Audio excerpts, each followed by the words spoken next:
ମା ଯବାନୀ ଥିଲେ ମାର ଦିବସ ପାଳୁ। ମା ଯବାନୀ ଥିଲେ ମାର ଦିବସ ପାଳୁ। ମା ବୁଢ଼ୀ ହୋଇଗଲେ ତା ମଥାକୁ ମାରି ଫଟାଉ ତାର ତାଳୁ। ମା ସୁନ୍ଦର ଥିଲେ ତା ଫଟୋକୁ ଉଠାଇ ଦେଉ। ମା ସୁନ୍ଦର ଥିଲେ ତା ଫଟୋକୁ ଉଠାଇ ଦେଉ। ହେଲେ ବୁଢ଼ୀ ହେଲା ପରେ ଘୋଷାରି ଘୋଷାରି ନେଇ ବାରିପଟେ ଥୋଇ ଦେଉ। ମା ଟଙ୍କା ଦେଲା ବେଳେ ତାକୁ ଭାରି ଆଦର କରୁ। ବୁଢ଼ୀ ହେଲା ପରେ ଅଦରକାରୀ ଭାବି ଅଣଦେଖା କରିଥାଉ। ଆମର ଅଭାବ ଅନାଟ ବେଳେ ମାକୁ ଧରିବୁ କୋଳେ।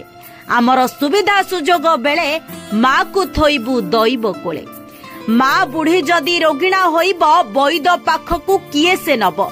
ମା ବଦଳରେ ମାଇପ ଯଦି ରୋଗିଣା ହୋଇବ ବଡ଼ ଡାକ୍ତରଖାନା ଆଗ ଖୋଜା ପଡ଼ିବ। ସେଇଥିପାଇଁ ତ ମାର ଦିବସ ପାଳୁଥିବା ସବୁ ଲୋକେ କଥାକୁ ମୋର ଟିକେ ହେଜ ରଖିଥିବ ଆଗେ। ଷ୍ଟାଟସରେ ଦିଅ ଯୋଉଠି ବି ଦିଅ, ହେଲେ ମାକୁ ରଖିବ ହୃଦୟ ଭିତରେ ଆଗେ। ପରେ ଦେଉଥିବ ତୁମ ମୋବାଇଲ ଷ୍ଟାଟସ ଭିତରେ, ସୁବିଧା ହୋଇବ ଯେବେ, ସୁବିଧା ହୋଇବ ଯେବେ। ଯଦି ମୋ କଥା ଆପଣଙ୍କୁ ଭଲ ଲାଗିଥାଏ ତେବେ ଆମ ଚ୍ୟାନେଲକୁ ଲାଇକ୍, ସେୟାର, ସବସ୍କ୍ରାଇବ୍ ନିଶ୍ଚୟ କରିବେ।